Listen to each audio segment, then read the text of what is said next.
Irmãos, vamos lá. Hoje, então, é um dia especial, né? Também é o mês que nós dedicamos à família. Na semana passada, eu falei um pouquinho sobre o papel do homem, né? Então, quem estava aqui na semana passada, lembra que o nosso tema foi qual mesmo? Hã? Hã? Qual foi o nosso tema da semana passada? Hã? Isso, autoridade do Pai, mas tinha um tema, sabe? O nome do filme que eu passei aqui semana passada, vocês lembram? Não é sobre o que o filme fala, o título do filme. Nós falamos sobre o quê? Isso, à noite, né? Mas não da escola dominical. Nós falamos sobre a família, mas qual é o título do filme? Hã? Nós falamos sobre os ofícios de Cristo, né? E vocês lembram que Cristo tem quantos ofícios? 2 ou 3? 3. Quais são? Quais são? Profeta, sacerdote e rei. Alguém sabe me explicar por que Cristo é profeta? Por que ele é profeta? Ele ensina a palavra de Deus a nós, não é? Então veja, Cristo é o último profeta, né? Ele é a própria palavra de Deus encarnada. Depois de Cristo não tem mais nenhum profeta. Então se alguém se apresentar, eu sou profeta de Deus, corre. Porque o último que eu conheço é Cristo. Ele é o último e maior profeta que existiu, né? Porque ele fala a palavra de Deus. Ele também é sacerdote. Por que ele é sacerdote? O que o sacerdote faz? Nos conduz à presença de Deus, não é? E o sacerdote também tinha uma tarefa. Qual era a tarefa do sacerdote? O que ele fazia lá no seu ofício? Hã? Ele intercedia de que forma? Como é que o sacerdote aparecia diante de Deus, irmãos? Sim, mas o que ele fazia? Ele apresentava ofertas. Era assim que ele levava o povo diante de Deus. Ele matava o animal para que o acesso a Deus fosse aberto. Cristo, então, não é só sacerdote porque nos conduz a Deus, mas ele também ofereceu sacrifício, né? E qual foi o sacrifício que Cristo ofereceu? A própria vida dele. Então, imagina, quando ele chegou diante de Deus, e Deus mais ou menos perguntou assim, qual é o teu sacrifício? Ele falou, o sacrifício sou eu. Né? Então, ele se apresentou diante de Deus dessa forma. E o outro, então, o ofício, ele é rei, né? E como rei, o que é que Cristo faz? Não responda assim, ele reina, pastor. Com o rei, ele faz o quê? O que é que o rei faz? Governa, o que mais? Comanda, o que mais? Tem uma parte que o rei faz que a gente não gosta muito, né? Hã? Quem já assistiu o filme aí de guerra, o que é que o rei faz? Hã? Juízo, o que mais? O que o rei faz? Ele conquista a gente. O rei não fica satisfeito só com o seu reinado, ele vai conquistando outros reinos. E para isso, o que ele faz? Ele destrói os seus inimigos. É isso que Cristo faz, ele destrói os seus inimigos. Ele subjuga os seus inimigos, tá? Alguns dos seus inimigos que éramos nós, viemos voluntariamente, não é? É isso que Paulo vai dizer lá, toda boca confessa e todo joelho se dobre diante do nome de Jesus. Alguns vão se dobrar e vão confessar de maneira voluntária, dizendo, realmente tu és rei. Mas outros serão julgados e subjugados e vão dizer com um ranger nos dentes, Jesus Cristo é rei. Ainda assim reconhecendo o seu reinado. Isso aplicado então à vida no lar, nós falamos que o homem então não é só sacerdote, mas ele é sacerdote, rei e profeta. Né? O homem então tem o papel de levar a sua família à presença de Deus, ele tem o papel então de ensinar a palavra de Deus à sua família, e nós falamos que o homem tem então o papel de rei na sua casa, e não é o rei do jeito que a gente pensa, né? Mas é aquele rei que comanda, que organiza, que defende o seu lar, defende a sua esposa, defende os seus filhos, que coloca em ordem a sua casa, né? Então é nesse sentido que nós falamos sobre o homem ser rei na sua casa, tá? Hoje, então, irmãos, nós vamos falar um pouquinho mais direcionado aqui às mulheres, né? Uma vez que hoje também é o Dia das Mães. E eu quero usar, então, esse texto, né? Que está lá em Lucas, capítulo 1. Eu vou projetar aqui para os irmãos. que é então aquilo que é conhecido como aquela oração de Maria, né, a mãe de Jesus. Nós vamos falar um pouquinho sobre isso hoje de manhã. Então o título da nossa lição é esse, né? Magnificar a exaltação do Deus da aliança. Então domingo que vem eu vou perguntar sobre qual foi a lição de hoje, viu, dona Júnia? Então anota aí na mão, assim, ó, faz uma colinha, tá? Para domingo que vem eu vou perguntar. Vamos lá então, vamos ler o texto bíblico? O texto está aí, os irmãos podem ler para mim, por favor? Então...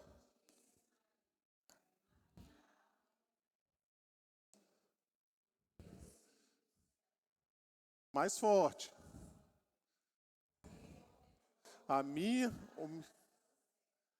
Pois desde agora todas as gerações me considerarão bem-aventurada, porque o poderoso me fez grandes coisas. Santo é o seu nome.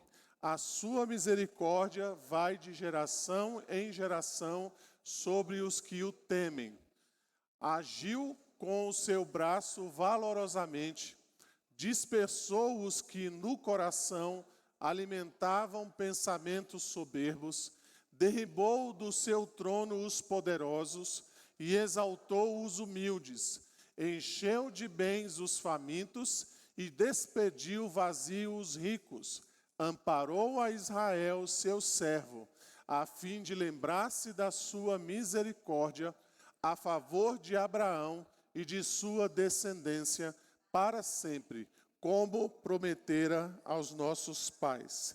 Então, esse título, né, magnificar, ele é um título aí que é uma tradução para o latim, né?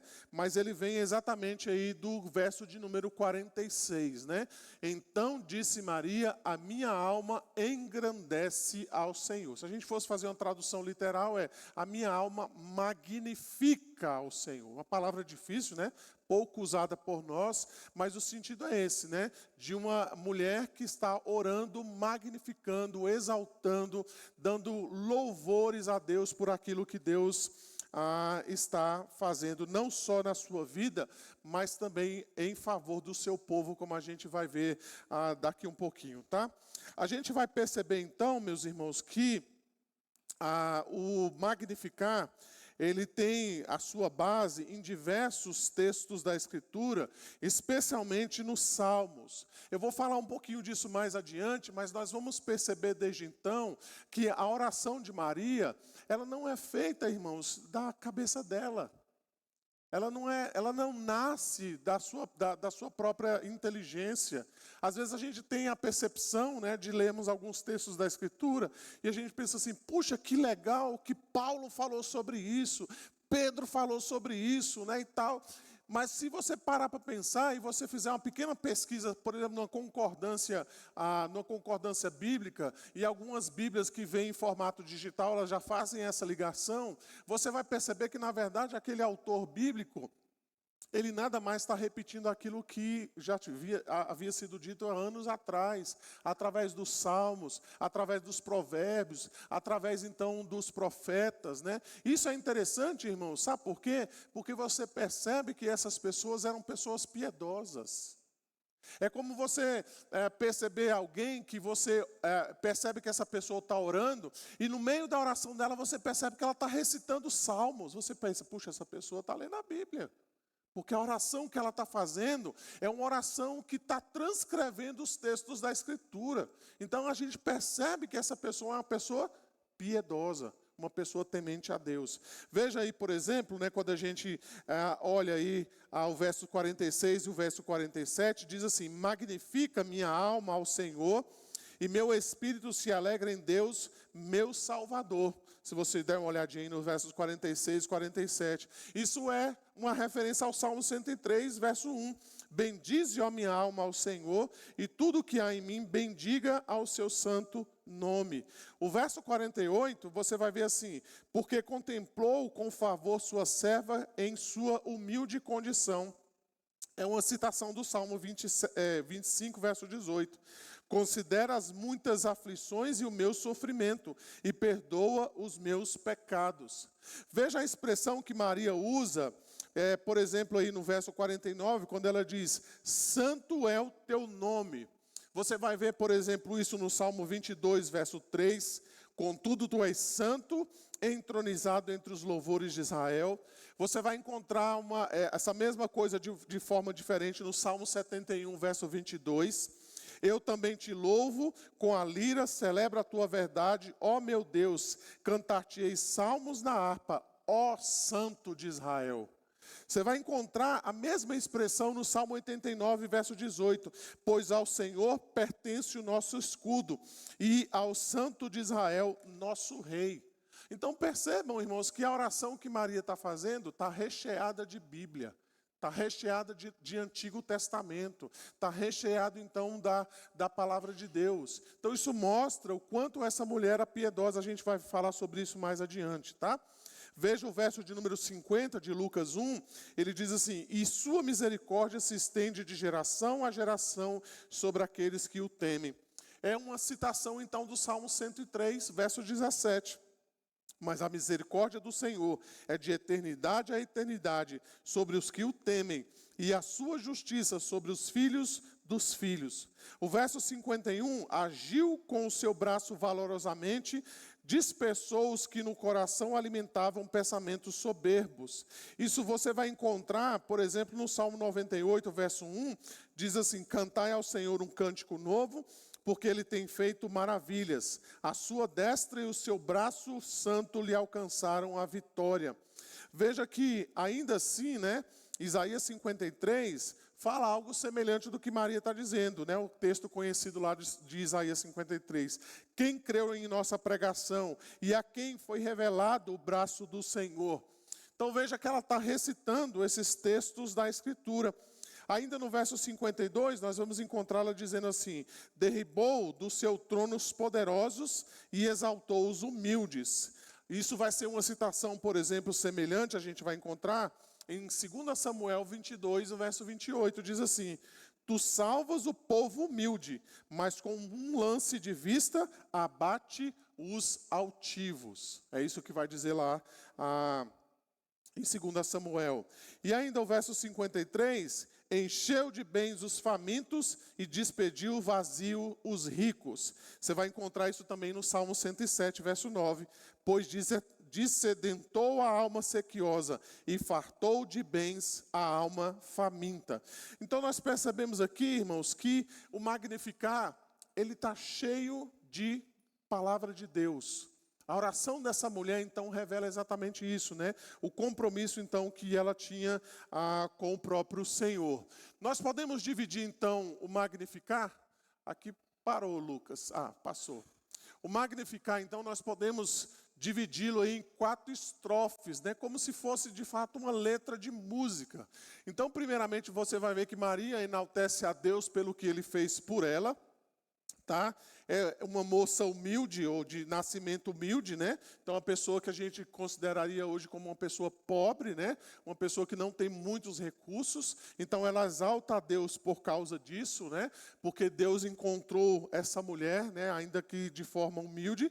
A segunda coisa, então, que nós encontramos, a segunda estrofe, é essa ação de graças e louvor, tendo alcançado um clímax nessa expressão, Santo é o seu nome, Então veja, é como se ela estivesse cantando e nessa segunda estrofe, então, ela faz essa exaltação a Deus, dizendo, Santo é o seu nome.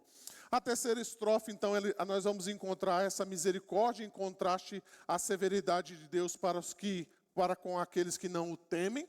Então nós vamos perceber isso, essa exaltação que Maria faz dos humildes, mas ao mesmo tempo o juízo que Deus traz sobre aqueles que são altivos, sobre aqueles que aborrecem o nosso Deus. Hoje à noite eu vou falar um pouquinho sobre isso, olhando um pouquinho para a vida de Noé. Nós vamos perceber que ao mesmo tempo que Deus derrama graça sobre a vida e a família de Noé, ao mesmo tempo Deus anuncia o juízo sobre os demais, E esse contraste aqui é extremamente importante, Para que nós possamos entender até de maneira mais completa a obra da salvação, E isso que Maria está exaltando aqui. E, em quarto lugar, nós vamos encontrar exatamente isso, que a misericórdia de Deus é o cumprimento da promessa pactual de Deus. Que promessa é essa? A promessa que Deus tinha feito a Abraão, ela vai dizer, né? Deus se lembrou da promessa que havia feito a Abraão. De quê? De que Abraão seria, então, o possuidor, ou ele seria o pai de muitas nações, de muitas famílias da terra. Isso se cumpre, então, no Senhor Jesus Cristo, né? Então, percebam, irmãos, que Maria, ela tem o seu lugar no que diz respeito à revelação bíblica.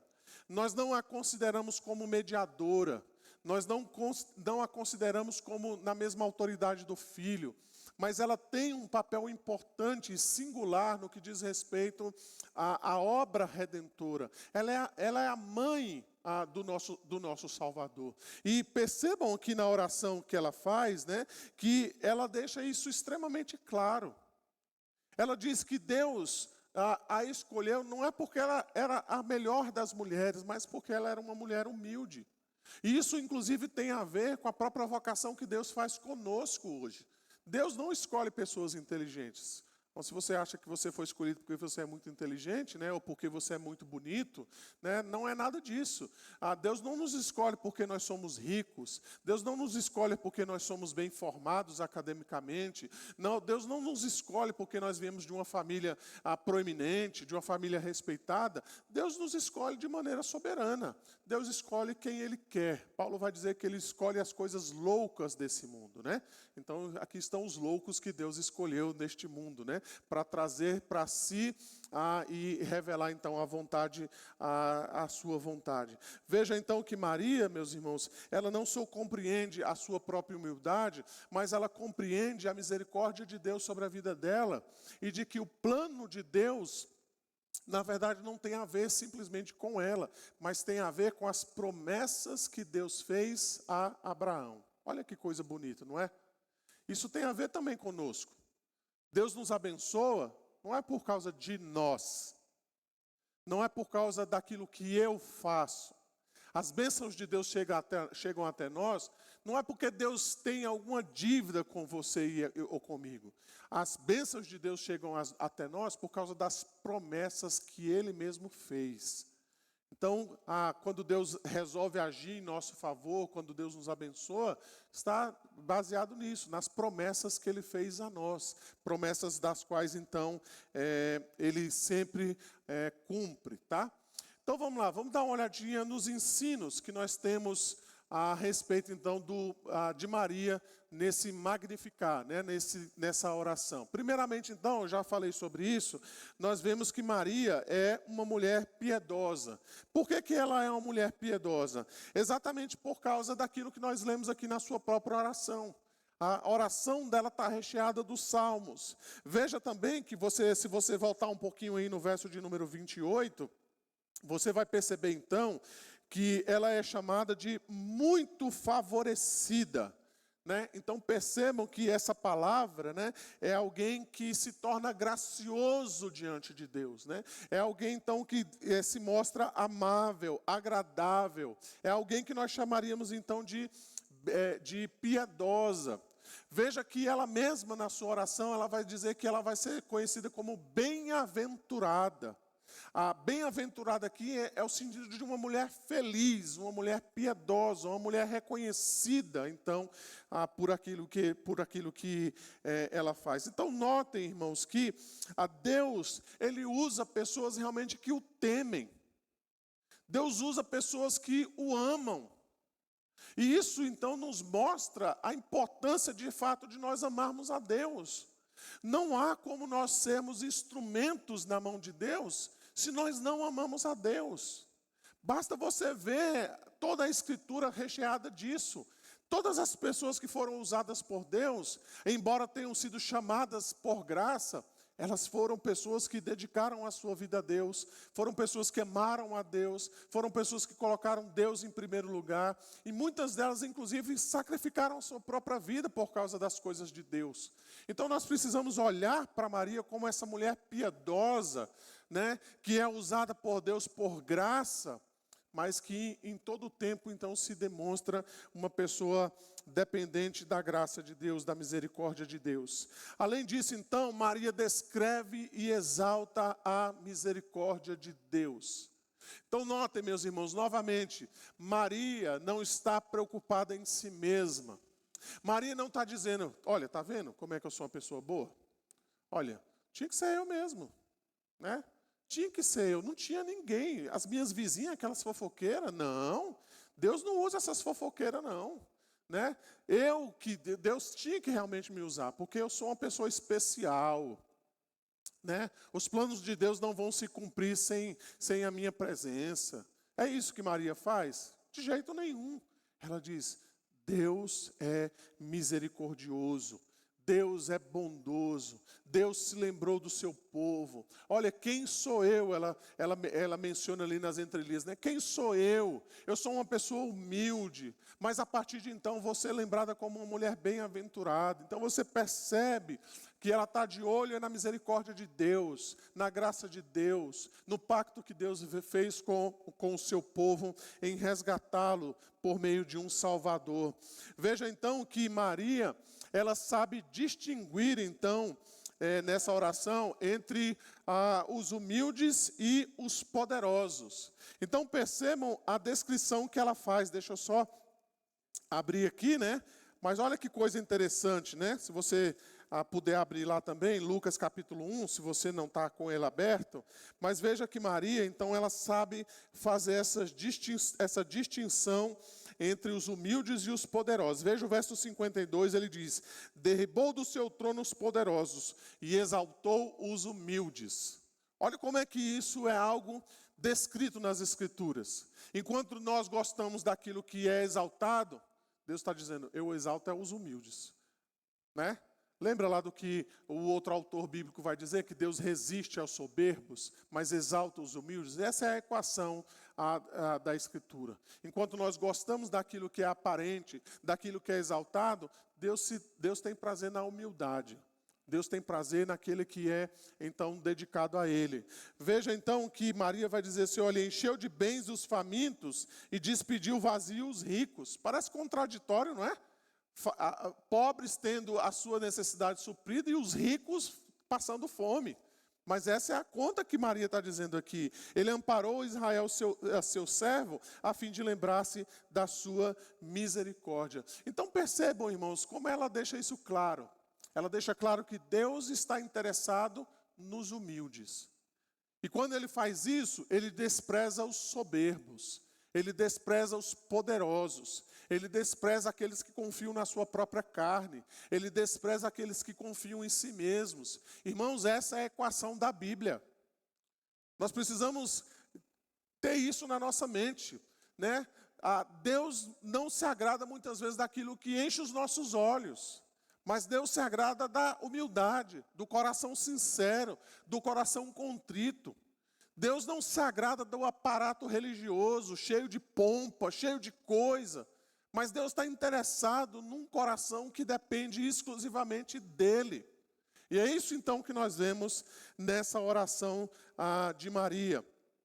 Um comentarista, né, o Dr. William Hendrickson, falando então sobre esse texto, ele vai dizer, Maria estava profundamente consciente do fato de que era uma mulher de coração humilde, a esposa de um carpinteiro de aldeia.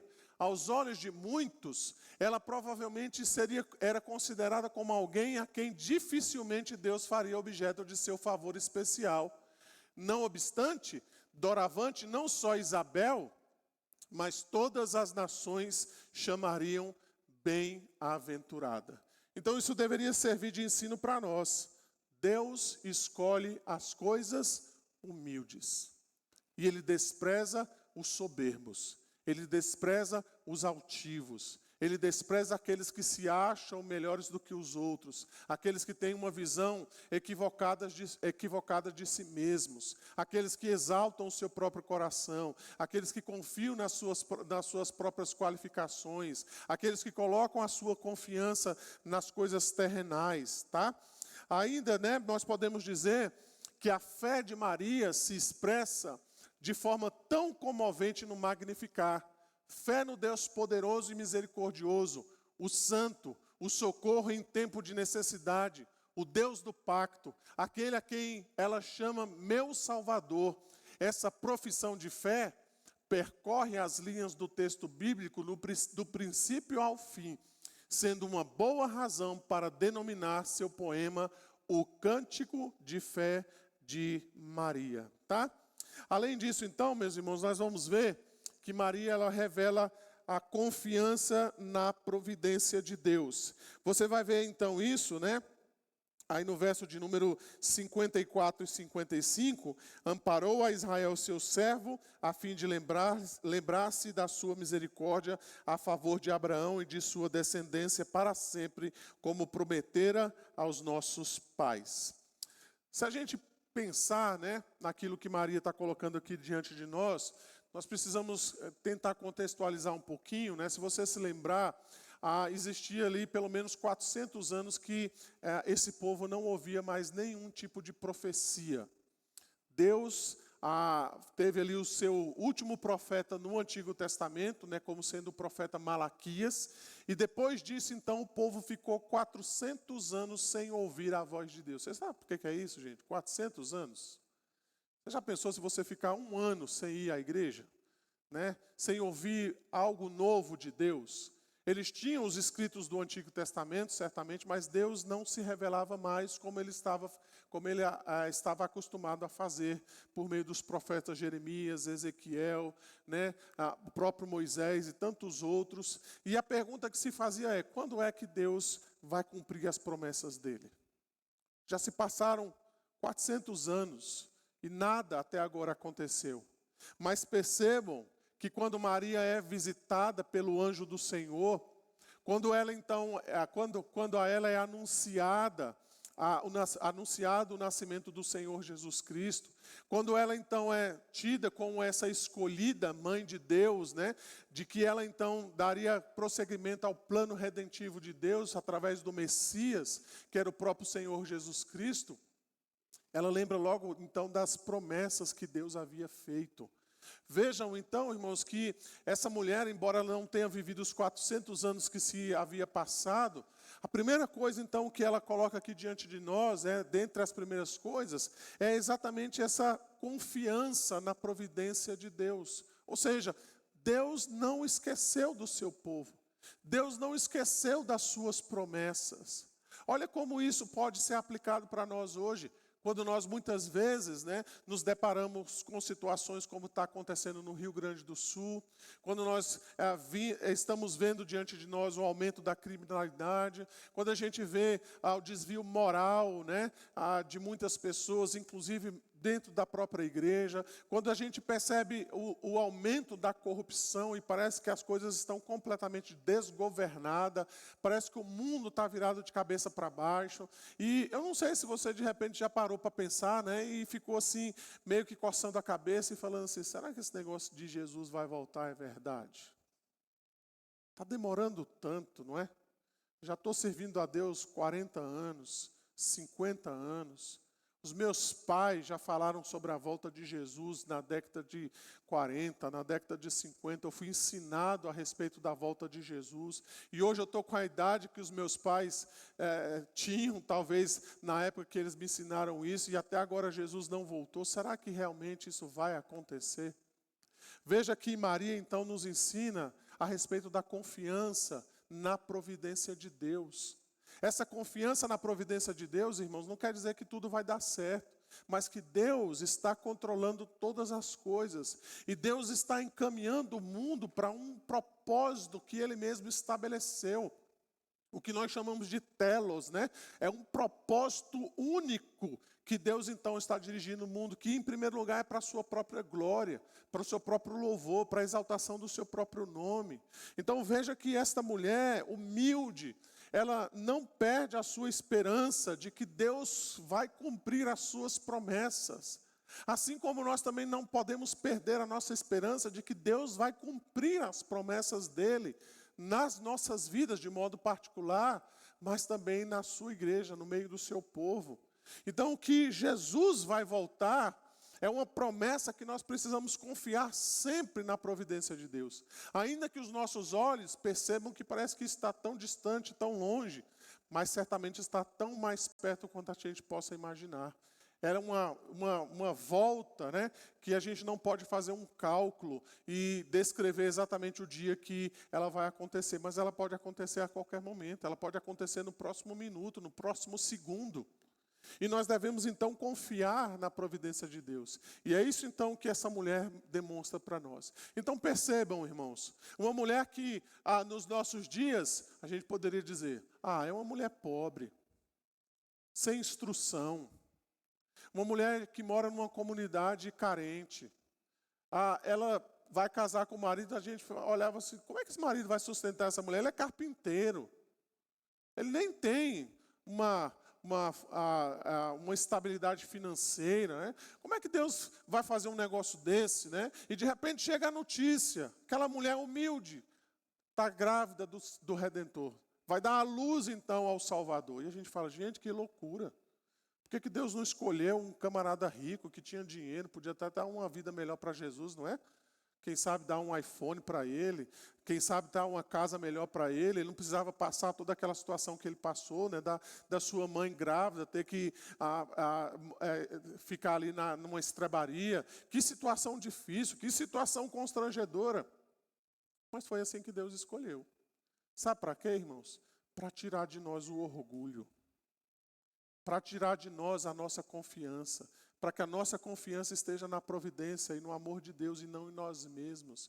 E é assim que Deus faz, né? Ele usa coisas humildes, Ele usa coisas que aos nossos olhos poderiam ser desconsideradas, exatamente para mostrar o seu poder e a sua graça sempre presentes. O que esses ensinos, então, podem falar a respeito de Deus? Nós falamos, então, sobre Maria, mas o que isso pode nos ensinar a respeito de Deus? Primeiramente, então, que Deus é meu Salvador. É isso que ela diz aí.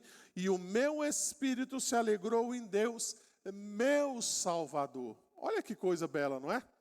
É aquele versículo que a gente poderia mostrar para aquelas pessoas que querem colocar Maria como mediadora, né? Ela mesma diz, Ele é o meu Salvador. Eu preciso da salvação que Ele está oferecendo a partir de então. Eu preciso disto. Ele é o meu Salvador. Então veja, Deus é o meu Salvador, né? Quem faz aula de catecúmenos comigo, né, Dona Júlia? A Dona Júlia já deve estar lembrando, a Juliana viu isso essa semana, né? Lá quando a gente aprende dos 10 mandamentos, a gente aprende 2 lições bem importantes a respeito de Deus. Eu vou perguntar, Dona Júlia, vou ter que perguntar. Lembra lá o que a gente estuda? Deus é um Deus libertador e... Ixi, o pastor está ruim essas aulas dele, viu? Não estou nem lembrando. Ele é o meu Deus, né? Ele é um Deus pessoal. É isso que a gente fala lá, né? Eu sou o Senhor teu Deus que te tirou da terra do Egito, né? Então, eu sou o Senhor teu Deus. Então veja, irmãos, Deus tem um aspecto pessoal. Embora Ele seja o nosso Deus, Ele é o Deus da Ana Cláudia, Ele é o Deus da Ivânia Gouveia, Ele é o Deus da Ivânia Aguiar, nem o nome dá a mesma coisa, viu gente? Porque tem um sobrenome que é diferente, e aí é o Deus da Ivânia Aguiar, e é o Deus da Ivânia Gouveia, é o Deus da Dona Júnia. Por quê? Porque Deus nos trata de maneira particular. Embora Ele seja o Deus dos cristãos, mas Ele trata cada um de nós de maneira peculiar. Então, deixa eu te dar uma boa notícia. No dia do juízo final, você vai se encontrar pessoalmente com Deus. Não vale procuração, tá? Você não vai dizer, vai no meu lugar lá e vê o que Ele tem para me dizer. Não, nós vamos ter um encontro pessoal com Deus, tá? Todos nós. Além disso, então, nós vamos aprender aí, né, que Deus é poderoso e santo. É isso que Maria vai dizer. Ele diz, porque o poderoso me fez grandes coisas, santo é o seu nome. Então vejam que ela está exaltando o poder de Deus, ela não está chamando para si aquilo que está acontecendo com a sua vida. Ela vai dizer também que Deus é misericordioso, ela vai dizer, a sua misericórdia vai de geração em geração sobre os que o temem. E além disso ela vai mencionar, né, eu já falei aqui no verso 54, Deus é fiel à sua aliança. Então, o que é o nascimento do Senhor Jesus Cristo? É o cumprimento das promessas que Deus fez ao seu povo. E que promessas são essas? Deus salvaria o seu povo. Deus resgataria então o seu povo da escravidão. Para a gente então partir aqui para algumas conclusões. Primeiramente então, não deveria chamar muito a nossa atenção o fato de Deus usar pessoas tão humildes como Maria e a partir da maternidade cumprir as promessas de Gênesis 3:15. Não deveria chamar a nossa atenção, irmãos, isso, de que Deus está usando algo tão simples como essa mulher, e Deus está trazendo à luz o Salvador por meio da maternidade. Não foi essa a promessa que Deus havia feito lá em Gênesis 3:15? Se alguém puder ler para mim, por favor, bem alto, Gênesis 3:15. Não foi exatamente essa promessa que Deus fez lá, de que o descendente da mulher esmagaria o descendente da serpente, e que assim Deus então cumpriria o seu plano redentor? Quem achou, pode ler para mim, por favor.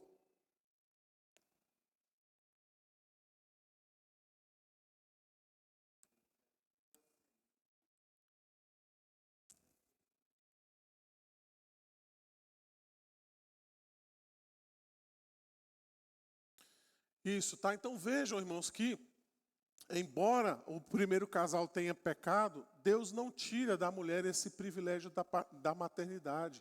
E agora Deus está revelando a nós que Ele está cumprindo os seus propósitos redentores através de quê? Da maternidade. Então, mamães presentes, né? Pais também servem para eles. Vejam a bênção que é ter filhos, gerar filhos, porque Deus cumpre os seus planos redentores através disso, né? Enquanto nós muitas vezes estamos sendo inundados pela cultura atual, em que os cristãos, né, e aqui eu não quero estipular números, né, eu não quero criar um estereótipo de quantidade de filhos, eu não quero que os irmãos me entendam mal nesse sentido, né? Cada qual sabe das suas condições e sabe exatamente o que pode ou não pode ter, né, no que diz respeito ao número de filhos, mas a gente vê cada vez mais um número crescente de cristãos que não querem mais ter filhos. E às vezes o que está por detrás disso é uma mentalidade de que filho dá trabalho, filho atrapalha a carreira, filho traz prejuízo, filho é isso, filho é aquilo. E aí cria-se toda uma dificuldade para cumprimento da maternidade. Se a gente escalar um pouquinho isso, né, nós vamos encontrar, irmãos, infelizmente, cristãos, mulheres cristãs, que defendem a cultura de que a mulher, de fato, é dona do seu próprio corpo e que ela não pode submeter-se, né, a essa questão da maternidade. Né, e a gente vê pessoas, às vezes, até dentro da igreja, sendo incentivadas, né, e incentivando outras mulheres a não terem filhos e colocando a maternidade como algo ruim, como algo prejudicial. E aqui nós vemos a palavra de Deus mostrando que Deus cumpriu os seus planos através de uma mulher e através de uma maternidade. Deus trouxe à luz o Senhor Jesus Cristo por meio disto. Mulheres devem pensar na mesma coisa, de que a maternidade traz à luz a continuidade do plano redentor de Deus. Não no que diz respeito a salvar pessoas, porque só quem pode salvar é o Senhor Jesus. Mas no plano redentor de transformar cada vez mais os nossos filhos em cristãos, para que eles deem continuidade no que diz respeito à igreja, à obra do Senhor e por aí vai. Quando a gente às vezes menciona, não é, que as crianças são o futuro da igreja. Não, as crianças são o presente da igreja. Porque se nós não evangelizarmos os nossos filhos, se nós não cuidarmos das crianças hoje, não vai ter igreja no futuro. Então elas não são a igreja do futuro, elas são a igreja de hoje. Eu até falei aqui nessa semana, né, bem assim num tom de brincadeira, mas é sério. O islamismo cresce, e muitas vezes o islamismo cresce assustadoramente, não é pela evangelização, é pelo número de filhos. Os muçulmanos têm 6, 7, 8, 10 filhos, todos eles muçulmanos, são espalhados pelo mundo inteiro. E às vezes a gente vê crentes, mulheres crentes, que não querem ter filhos, e algumas inclusive se denominam como mãe de pet. Não, eu sou mãe de pet, né?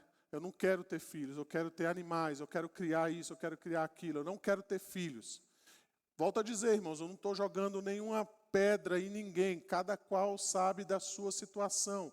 O que eu quero chamar a sua atenção é de que nós precisamos estar atentos àquilo que a cultura coloca diante de nós.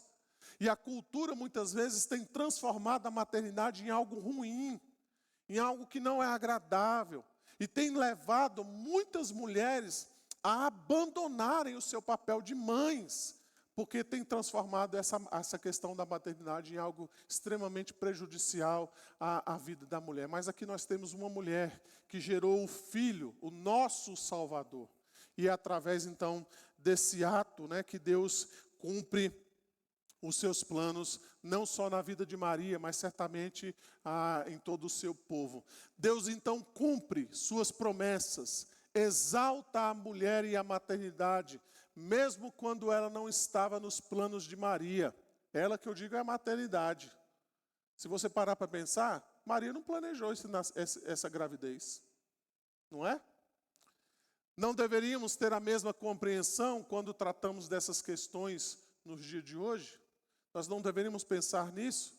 Se a gente parar para pensar, irmãos, Jesus não foi planejado na visão de Maria. Certamente ele foi planejado no plano, no decreto de Deus, né? No tempo de Deus, mas ele não foi planejado para Maria. De repente ela achou-se grávida. E ela fala, gente, e agora? O que vai acontecer? E o marido dela, José, falou, meu Deus, eu vou abandonar essa mulher. Será que ela me traiu? Será que aconteceu alguma coisa? Não, gente, esse negócio está muito confuso.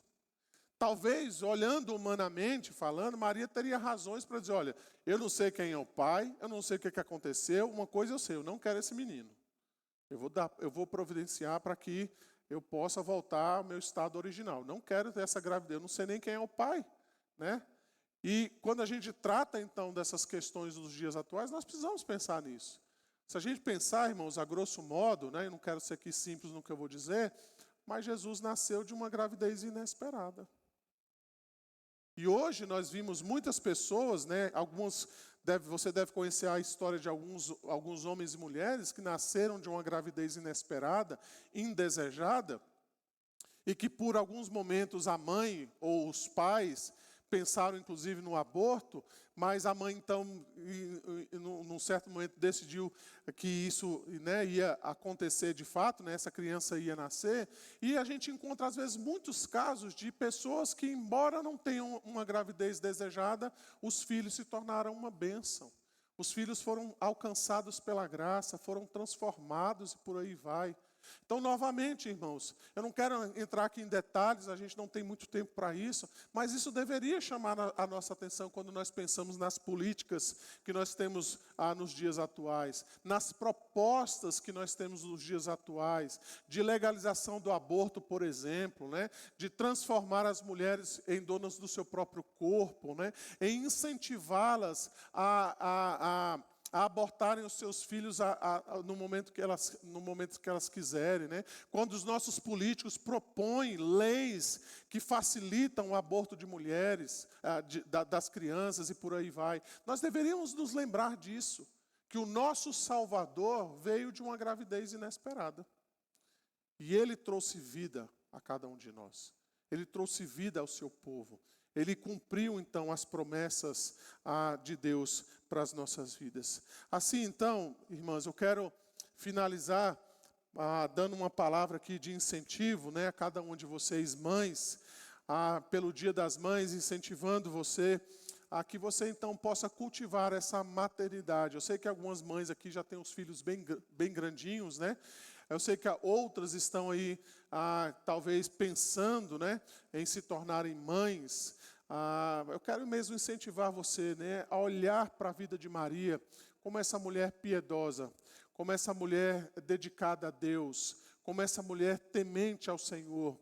Olhe a oração de Maria e veja como a oração dela está recheada da palavra de Deus. Por quê? Porque ela lia a palavra de Deus, provavelmente. Ela se nutria, então, da palavra de Deus. Então, você, mamãe, nutra-se da palavra de Deus.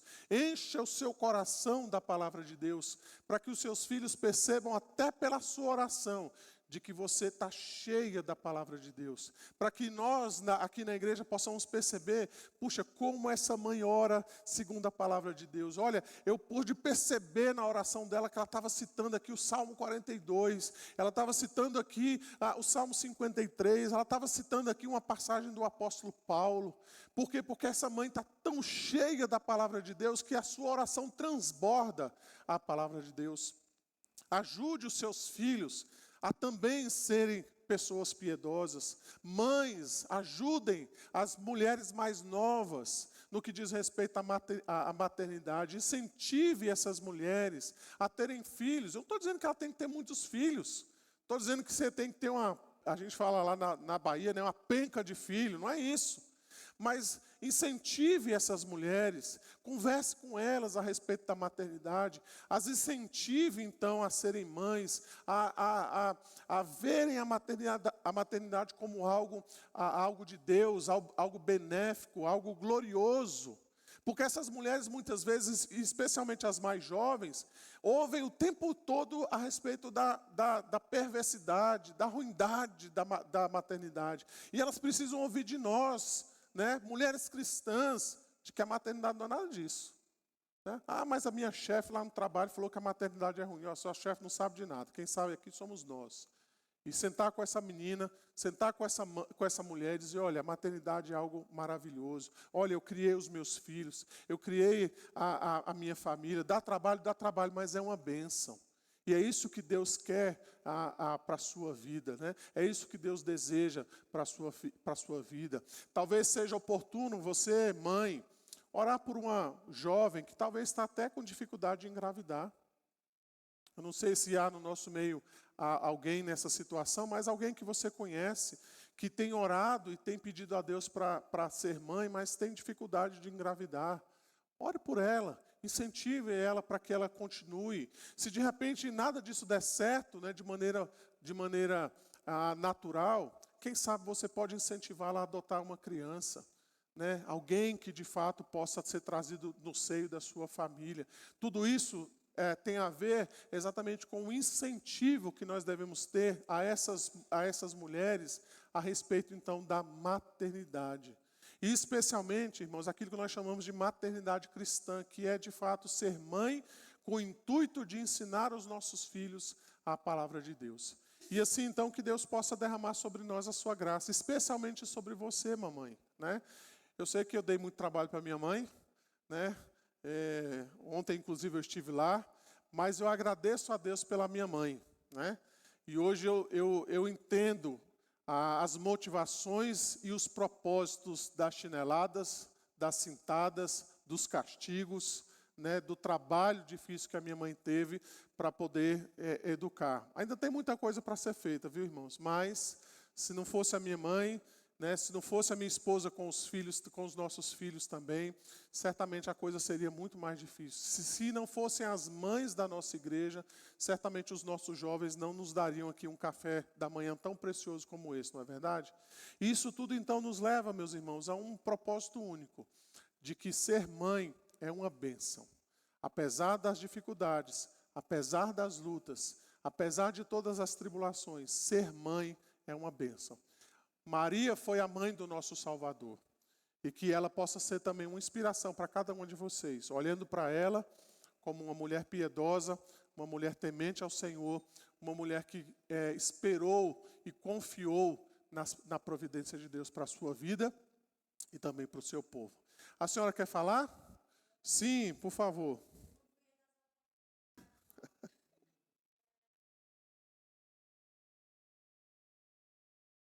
Casei, eu disse para meu marido que eu queria ter 10 filhos. Ele olhou assim para mim, 10, eu digo 10. Quando eu cheguei na 8ª gestação, tinha muitos problemas. Cheguei a perder 5 filhos.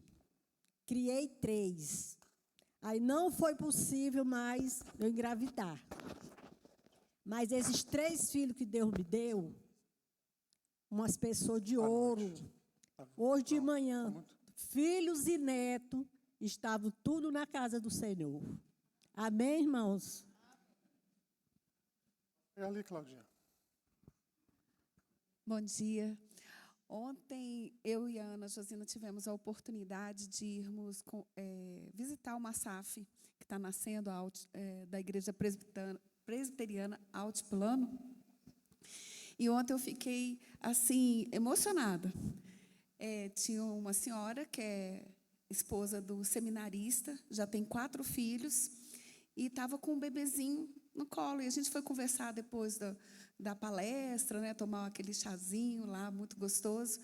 E ela me disse que não era filho dela, que aquele bebezinho, ele chegou na casa dela com 7 dias, que ela participa de uma ONG, que chama Aconchego, de recebimento dessas crianças, enquanto não sabe se vai ser adotado, se vai para um orfanato. E aquilo me emocionou profundamente, que ela vai ficar com esse bebê 1 ano, pode ficar até 1 ano e 2 meses, e depois ela vai ter que dar esse neném, né? E eu falei, nossa, mas que coração, né? Ela falou, olha, é Deus que trabalha, porque você sair do seu ritmo normal, cuidar de uma criança que a mãe é viciada, o pai está preso, não sabe nem se é pai mesmo da criança, e ela ali cuidando do bebê, e ela falou, olha, Deus providenciou todas as coisas. A gente não gastou 1 centavo. As igrejas deram roupa, ele toma leitinho, e estava lá um menino lindo, 2 meses, todo arrumadinho, sendo abraçado. E o que impressionou foi que ela falou que eles têm uma reunião, né, para estruturar essas famílias que irão receber, e que ela e o esposo eram o único casal cristão. Então, ela falou, as nossas igrejas têm que despertar para esse tipo de trabalho. As crianças estão sendo educadas por famílias que não conhecem a Cristo, né? E a gente está tão acomodado, está tão certinho a nossa família, e ela está lá com 4 filhos, e agora com um bebê cuidando que não é dela. E ela falou, olha, a gente ora todos os dias para que a família que o João Pedro possa ir seja uma família cristã. E ela não pode adotar, como ela faz parte da ONG, eles não podem adotar as crianças, que eles ficam cuidando. Então, aquilo me emocionou profundamente, e eu falei, puxa, a gente realmente está acomodado, né? E tem tantas crianças aí que precisam ouvir da palavra de Deus, abandonadas, né? E a gente tem como a gente poder ajudar, né? A Ivânia Aguiar quer falar ali. Salves. Bom, gente, o pastor falou sobre esperar no Senhor, e eu não poderia deixar de dar o meu testemunho, né? Eu me casei, demorei 7 anos para engravidar, fiz todos os tratamentos que a medicina podia fazer naquela época, mas mesmo assim o Senhor não me deu o filho. Ele disse, espere. E um belo dia, e aí com todos os tratamentos, eu fiquei obesa. E aí eu cheguei e o médico perguntou se eu ia tentar me engravidar de novo. Eu disse, não, Deus não quer que eu seja mãe. Então, logo que eu não vou ser mãe, eu vou ser magra. E aí eu comecei um processo de emagrecimento. Em 2 meses, eu emagreci 10 quilos. 2 meses e meio, eu descobri que eu estava grávida da Vitória, minha filha, que aqui está hoje, e está aí a minha filha para contar. O Senhor disse para mim, através das orações, disse para mim, espere, não é o seu tempo, é no meu tempo. E o tempo do Senhor foi precioso. Me deu essa joia que é minha filha. Então, é bênção. E aí eu tenho só uma complementação. Na mesma época que eu engravidei, que eu fazia tratamento, tinha um casal da igreja, a quem eu devo muito, que é o Anami. Ele foi a pessoa que mais me incentivou, assim, de conhecer a palavra do Senhor. Ele ia na minha casa, ele orava, porque eu não era cristã, né, evangélica. E ele tinha a mesma dificuldade. E aí Deus agiu na minha vida com o filho de barriga e deu a eles o filho de coração. Então, assim, as histórias do Senhor vêm através da oração. Então, assim, todas as vezes que eu falo da minha filha, eu lembro da história do Anami. Porque, além dele ter sido uma pessoa que me incentivou a conhecer e a buscar ao Senhor, Deus o presenteou de outra forma, mas não esqueceu da promessa que Ele fez para nós de sermos mãe.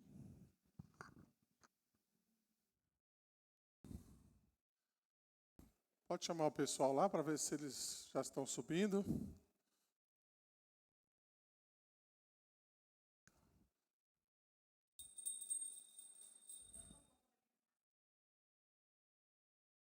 Aproveita que a gente está com tempo. Sim, já. O que a Ivânia falou, porque o Anami é o meu irmão, né?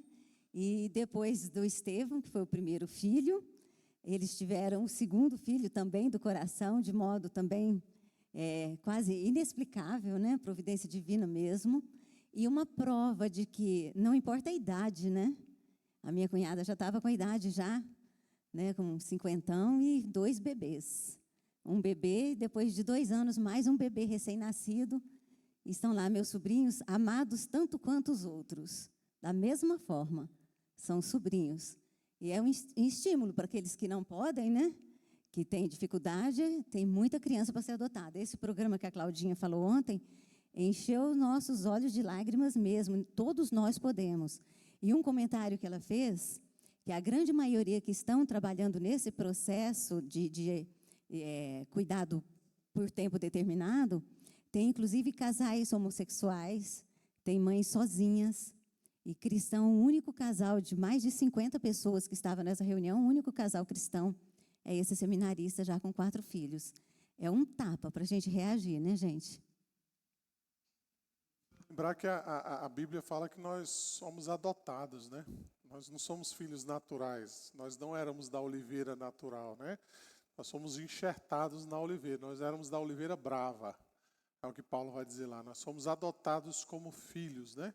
Isso é muito interessante. Eu tenho um colega pastor, ele é pastor batista, ele não é de Brasília, que ele também, a esposa, com muita dificuldade de engravidar, né? Aí chegaram a um ponto que desistiram, falaram, não dá mais, e vamos partir então para a adoção. Segundo ele me contou, né, foram lá, olharam, viram, né, todo aquele processo, e aí acharam um garotinho lá, falando, é isso que a gente quer. Aí o pessoal falou, mas é o seguinte, é ele e o irmão, não pode separar. E aí ele falou, então vem os dois. Aí levou as 2 crianças, né, para casa. Então hoje eles têm 2 filhos, são filhos do coração, lindos os meninos, né? E estão lá, felizes da vida, compreendendo de que esse é o papel que eles precisam ter, né? Não veio por meio natural, né, porque a esposa não conseguia realmente ficar grávida, mas isso não fez com que eles desistissem, né, da maternidade. No caso, a esposa queria ser mãe, né? E ele também pai, né? E aí não desistiram, então, desse propósito. E às vezes é lamentável, né, irmãos? Eu volto a dizer, né? Eu não estou querendo colocar um jugo sobre ninguém aqui que está presente, né? Cada um de nós sabemos das nossas próprias circunstâncias, né? A gente acabou de ouvir a nossa irmã Ivânia que durante 7 anos tentando. Eu sei que às vezes a própria genética, né, o próprio corpo não permite que a mulher tenha mais que um filho, ou às vezes teve um filho e por causa dessa única gravidez, né, houve complicações que não permitem mais que ela engravide, né? Eu sei que existem mulheres que, por causa de uma gravidez extremamente complicada, algumas até pegam trauma, né, da própria gravidez. Não estou desconsiderando nada disso, mas muitas vezes se torna assustador quando você percebe mulheres cristãs, né, que frequentam a igreja, que falam da maternidade como algo ruim, né, e colocam um jugo sobre a maternidade que não é aquilo que a Bíblia orienta e a Bíblia coloca para nós, né. Algumas mulheres que se posicionam, né, mesmo sendo cristãs, dessa maneira, dizem, não, eu não quero ter filhos, não quero. Por quê? Porque filho dá trabalho, eu não quero ter trabalho, né. Algumas mulheres cristãs que deixam de lado, né, a maternidade para seguirem outros caminhos. Então, isso que muitas vezes nós devemos nos preocupar, né? Onde é que nós estamos bebendo dessa fonte? Onde é que nós estamos, de fato, aprendendo os princípios para a nossa vida? Onde é que nós estamos tirando esses princípios para a gente lidar com a nossa vida, para a gente dirigir a nossa vida? Quer ver um outro exemplo disso, irmãos? Eu tenho ouvido muito, né? Eu nunca ouvi isso aqui, mas eu tenho ouvido aqui e acolá, às vezes colegas pastores compartilham isso conosco, né? Os jovens têm criado um padrão para casar, né? Então, tem algumas mulheres que dizem assim, eu só caso com um homem se ele tiver uma casa quitada, um carro na garagem, ganhando 20 mil reais por mês. Aí o homem também, por outro lado, fala, eu só quero a menina, se a menina for assim, se for assado, se for isso, se for aquilo, aí coloca ali um padrão altíssimo de beleza, de vida social, de ganhos financeiros. E aí eu falo, gente, quando eu casei eu tinha uma cama e eu ganhei uma televisão de 20 polegadas. Né? Eu conheço colegas que casaram também nessa condição, né? Às vezes morando inclusive de favor na casa de pai, de mãe, ganharam todo o enxoval, começaram a vida então de casado dessa maneira, né? E hoje estão aí, né? Viveram aí durante 20, 30 anos, estão aí juntos pela graça de Deus. Mas começaram sem nada, um olhando para a cara do outro e dizendo, o que é que nós vamos fazer? Né? Comendo miojo. E hoje parece que os jovens, né, querem criar um padrão assim tão alto, e alguns eu já até ouvi, né, não aqui, tá? Mas eu já ouvi alguns dizendo assim, não, eu só vou casar quando realmente eu tiver uma vida financeira muito estável. E eu falo, rapaz, vai ser difícil você casar, viu? Porque a vida estável, né? Tem alguns aqui que trabalham muitos anos, né? Você tem vida estável, Euler? Ou de vez em quando passa uns apertos? Eu também passo de vez em quando uns apertos, né? De vez em quando o negócio aperta um pouquinho ali, né? Pois é, e aí às vezes a gente cria, irmãos, um estereótipo, né? A gente traz esses valores para dentro da igreja e a gente começa a não mais tomar as nossas decisões de vida familiar, vida conjugal, trabalho, a partir dos princípios da palavra de Deus, e a gente começa a adotar para a nossa vida os princípios mundanos, né? Os princípios que não são guiados pela palavra de Deus. Nós colocamos, por exemplo, a nossa confiança na estabilidade financeira. Eu não estou dizendo que não tem que trabalhar, não, viu, irmãos? Não estou dizendo nada disso. Né? Os jovens não me entendam mal. Né? O que eu estou dizendo é que a gente às vezes criamos um valor que não é o valor da palavra de Deus, colocamos confiança nisso, quando na verdade a nossa confiança tinha que ser na providência de Deus. Né? Eu não estou falando que o jovem, né, deve chegar e falar, o pastor falou que não precisa trabalhar, então vamos casar e vamos viver de amor. Não é isso. Né? Vamos ficar nós dois lá debaixo do mesmo teto lá, a gente aluga um quartinho e a gente fica ali nós dois, passando o dia todo ali sem fazer absolutamente nada. Não é isso, irmãos, não é isso que eu estou dizendo. Não interprete mal as minhas palavras, tá? Mas o que eu estou dizendo é que nós muitas vezes colocamos a nossa confiança nestas coisas, quando a nossa confiança deveria ser na provisão de Deus, no cuidado de Deus, na direção de Deus para as nossas vidas, né? E nós deveríamos orar exatamente para que Deus supra a nossa vida, o nosso casamento, a nossa vida familiar. Ronaldo e depois aqui eu esqueci, Roberto, lembrei. Você também tem, não tem, Ronaldo? Tem não, né?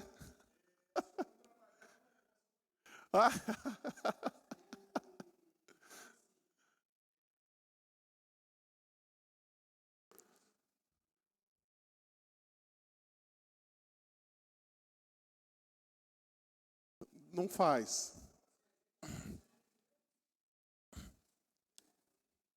Exatamente. Roberto, senhor Roberto.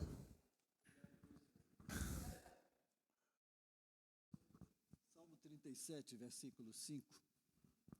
Opa, obrigado. Salmo 37, versículo 5, tem uma grande lição para nós. Entrega o teu caminho ao Senhor. Confia nele e ele tudo fará.